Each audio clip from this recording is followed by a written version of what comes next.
4 अक्टूबर के दिन 4 बजकर ठीक 9 मिनट पर कांग्रेस पार्टी के जो राष्ट्रीय महासचिव हैं जयराम रमेश, वो एक ट्वीट करते हैं और ये ट्वीट कोई साधारण ट्वीट नहीं था। ये ट्वीट बहुत सनसनी मचा देने वाला था क्योंकि इसमें जो दावा किया गया था, वो भारत सरकार की सुरक्षा, भारत की अखंडता और भारत की प्रभुता को लेकर एक दावा किया गया था। इस दावे में कहा गया कि भारत और रूस के बीच में जो संबंध हैं, वो अब ठीक नहीं है। रूस पाकिस्तान का साथ दे रहा है, रूस पाकिस्तान को हथियार दे रहा है, रूस पाकिस्तान के साथ खड़ा हुआ है और वो भारत जो रूस के साथ डिफेंस की डील करता है, हथियारों का लेन-देन करता है, वो रूस भारत को धोखा दे रहा है। इस तरह का पोस्ट मैंने भी देखा तो मुझे भी बड़ा थोड़ा-सा आश्चर्य हुआ क्योंकि हम एकदम से फैक्ट चेक तो करते नहीं है, पहले तो हम देखते हैं कि अरे! ये क्या अपडेट है? जयराम रमेश ने कहा कि रूस ने भारत का साथ छोड़ दिया और पाकिस्तान का साथ दे रहा है, एक आतंकी देश का साथ। व्लादिमीर पुतिन, जिनका 2 दिन पहले बयान आया था, जिन्होंने कहा था कि भारत को नरेंद्र मोदी कभी झुकने नहीं देंगे, वो व्लादिमीर पुतिन ऐसा कैसे कर सकते हैं? तो मैंने पहले तो जयराम रमेश की इस पूरी पोस्ट को पढ़ा। तो इस पूरी पोस्ट में जो दावा किया गया था वो ये था कि रूस जो है वो पाकिस्तान को, जो उनका चीन से बना हुआ एक जेट है JF-17, उसका लेटेस्ट इंजन सप्लाई कर रहा है RD-93MA और इसकी डिलीवरी पाकिस्तान को देने वाला है। ये दावा इस पोस्ट में किया गया। इसके साथ ये कहा गया कि भारत की जो विदेश नीति है वो फेल हो गई, नरेंद्र मोदी इसके लिए जिम्मेदार हैं, भारत घिर गया। और इस तरह की जो पोस्ट पढ़कर भारत के किसी भी आम नागरिक के मन में एक हलचल पैदा हो जाती है, क्या हम इतने ज्यादा असुरक्षित हैं? और मुझे भी यह हलचल पैदा हुई कि वाकई में क्या ऐसा हो गया। तब मैंने इसकी पड़ताल की। जयराम रमेश की इस पोस्ट के नीचे एक खबर की, जो वेबसाइट ने इस खबर को पोस्ट किया था उसकी लिंक डली हुई थी और मैंने इस वेबसाइट की लिंक को ओपन किया तो वहां लिखकर आया 404। इसका मतलब होता है वेबसाइट की तरफ से इस पेज को डिलीट कर दिया गया। मुझे और गंभीर लगा ये मसला।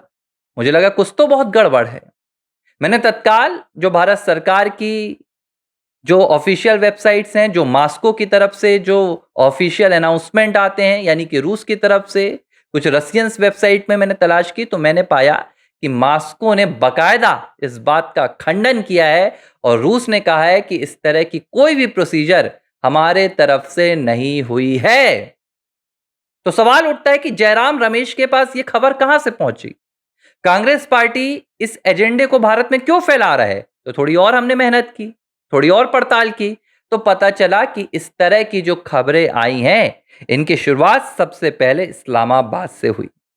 इस्लामाबाद के सोशल मीडिया पर, यानी कि पाकिस्तान में जो इस्लामाबाद है, वहां की सोशल मीडिया पर इस तरह की बातें फैलाई जा रही थी जिसमें कहा जा रहा था कि रूस ने भारत का साथ छोड़ा और रूस अब पाकिस्तान के साथ खड़ा होगा।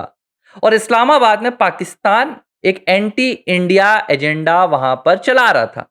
वो एंटी इंडिया एजेंडा कांग्रेस तक कैसे पहुंचा, ये अब बहुत बड़ा सवाल है। और ये पहली बार नहीं हो रहा है। ये पहली बार भारत में नहीं हो रहा है जब पाकिस्तान और आसिम मुनीर के किसी एजेंडे को भारत में कांग्रेस पार्टी ने आगे बढ़ाने का काम किया है। इससे पहले मैं आपको याद दिलाता हूं, 8 मई का वो दिन था। 7 मई को भारत ने पाकिस्तान के खिलाफ ऑपरेशन सिंदूर चलाया था जिसमें पाकिस्तान के 100 आतंकियों को मार गिराया था, 9 एयरबेस को तबाह कर दिया था। एयरबेस को बाद में तबाह किया गया था। जब यह ऑपरेशन सिंदूर चलाया गया तो पाकिस्तान के जो रक्षा मंत्री हैं ख्वाजा आसिफ, 8 मई को एक विदेशी मीडिया को इंटरव्यू दे रहे थे और इस दौरान उन्होंने कहा कि हमने भारत के 5 जेट्स गिरा दिए हैं ऑपरेशन सिंदूर के दौरान। तब विदेशी एंकर ने पूछा कि आपके पास इसके कोई सबूत हैं? जब सबूत की बात आई तो ख्वाजा आसिफ पगला गए। ख्वाजा आसिफ को समझ में नहीं आया कि भाई ये क्या पूछ लिया इन्होंने। ख्वाजा आसिफ क्या जवाब देते हैं कि जाइए, सोशल मीडिया पर तो हर जगह चल रहा है, आप भी देख लीजिए। तो एंकर ने तपाक से जवाब दिया कि देखिए, यहां हम सोशल मीडिया पे चल रही चीजों पर बात करने के लिए नहीं बैठे हैं। आप पाकिस्तान के रक्षा मंत्री हैं, आप कह रहे हैं कि आपने भारत के 5 जेट्स गिरा दिए और इसके आपके पास कोई सबूत नहीं है। पाकिस्तान के रक्षा मंत्री इसका कोई जवाब नहीं दे पाए। इसके ठीक 9 दिन बाद राहुल गांधी अपना एक ट्वीट करते हैं और पूछते हैं, क्या भारत के 5 जेट्स गिराए गए हैं? भारत सरकार इसका जवाब दे। और फिर इसके कुछ ही दिन बाद राहुल गांधी लोकसभा में कहते हैं कि अगर नरेंद्र मोदी ने हिम्मत दिखाई होती तो भारत को जेट्स नहीं गंवाने होते। जबकि जो एयरफोर्स का बयान आया, उन्होंने कहा इस प्रकार जो पाकिस्तान के दावे सामने आ रहे हैं कि उन्होंने हमारे राफेल गिरा दिए, 5 जेट्स गिरा दिए, इन दावों में कोई हकीकत नहीं है। और अगर पाकिस्तान ऐसा कोई दावा कर रहा है, हाल ही में बयान आया 3 दिन पहले अमरप्रीत सिंह साहब का, जो हमारे वायुसेना के मुखिया हैं, उन्होंने कहा कि ये मनोहर कहानियां हैं, एक तस्वीर तो लाके दिखा दो, एक तस्वीर लाकर दिखा दो जहां आपने राफेल को गिराने के सबूत दिए हों, जहां आपने हमारे जेट्स गिराने के सबूत दिए हों। उन्होंने कहा कि हम तो आपको तस्वीरें दे रहे हैं। लेकिन राहुल गांधी ने इस एजेंडे को आगे बढ़ा दिया। राहुल गांधी ने भारत की जनता के सामने भारत की सेना को कमजोर दिखाया। लोकसभा में जब ऑपरेशन सिंदूर के दौरान चर्चा हो रही थी, तो राहुल गांधी ने आसिम मुनीर वाली बातें भारत की लोकसभा में की। और उन्होंने क्या कहा था, मैं कोट कर रहा हूं, कोट अनकोट। राहुल गांधी कहते हैं, भारतीय सेना के रक्षा मंत्री राजनाथ सिंह ने हाथ बांध दिए थे। 25 मिनट के भीतर भारतीय सेना ने पाकिस्तान के सामने सरेंडर कर दिया था। 25 मिनट में राहुल गांधी ने यह बात की। यह था राहुल गांधी का आसिम मुनीर वाला एजेंडा, जो उन्होंने भारत से, भारत की लोकसभा के भीतर कहा। जबकि खुद पाकिस्तान के प्रधानमंत्री शहबाज शरीफ ने बताया था कि कैसे वो 9 मई को भारत के खिलाफ हमले की तैयारी कर रहे थे, लेकिन 8 मई की रात को ही, 9 मई की रात को पाकिस्तान में ब्रह्मोस ने तबाही मचा दी। लेकिन भारत में पाकिस्तान का एजेंडा राहुल गांधी आगे बढ़ा रहे हैं और राहुल गांधी कह रहे हैं कि भारतीय सेना ने सरेंडर कर दिया। अब समझ में नहीं आता कि यह एजेंडा आप किसके कहने पर आगे बढ़ा रहे हैं।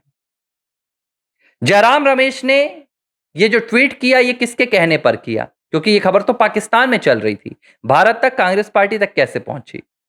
राहुल गांधी ने राफेल गिरने का सवाल, जेट्स गिरने का सवाल, जो एजेंडा पाकिस्तान में चल रहा था, वो भारत में क्यों किया? क्या इसकी जरूरत थी या नहीं थी?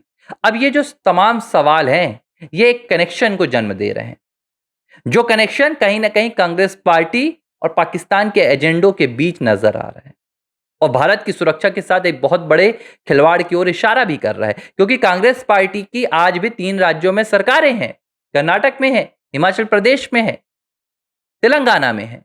कांग्रेस पार्टी के 100 से ज्यादा सांसद हैं, लोकसभा में, राज्यसभा में सांसद हैं। अगर कांग्रेस पार्टी पाकिस्तान के एजेंडों के साथ भारत में राजनीति कर रही है, तो क्या इसकी मंशा सिर्फ राजनीति है या कोई और भी उद्देश्य है? और ये ऐसे वक्त पर मैं सवाल उठा रहा हूं जब अभी हाल ही में पी चिदम्बरम साहब ने कहा कि सोनिया गांधी ने उस वक्त, उन्होंने साफ कहा कि मैं चाहता था, भारत चाहता था कि पाकिस्तान पर 26/11 के वक्त हमला करें, पाकिस्तान के आतंकियों को उखाड़ फेंकें, जवाब दें। लेकिन विदेश मंत्रालय ने और पीएमओ ने इसकी इजाजत नहीं दी थी। इशारा सोनिया गांधी की तरफ था। मनीष तिवारी ने कहा पी चिदम्बरम के बयान को नजरअंदाज नहीं किया जा सकता। तब भी पाकिस्तान को बचाने का काम किया जा रहा था, 17 साल पहले, 26/11 के वक्त। और आज भी पाकिस्तान को क्या कांग्रेस पार्टी बचाने की कोशिश कर रही है? पाकिस्तान के एजेंडे को भारत में फैलाने की कोशिश कर रही है। मुझे लगता है जयराम रमेश साहब का ये जो बयान आया है, जयराम रमेश के इस बयान की पुष्टि करनी चाहिए और उनसे सोर्स ऑफ इंफॉर्मेशन लेना चाहिए कि उनके इंफॉर्मेशन का सोर्स क्या है। क्या ये खबर उन्हें इस्लामाबाद से डायरेक्ट भेजी गई या भारत में कोई उनकी टीम है जो इस तरह की झूठी खबरों की फैक्ट्री में काम करती है? एबीसी हिंदी न्यूज, आज ही जुड़िए हर खबर के साथ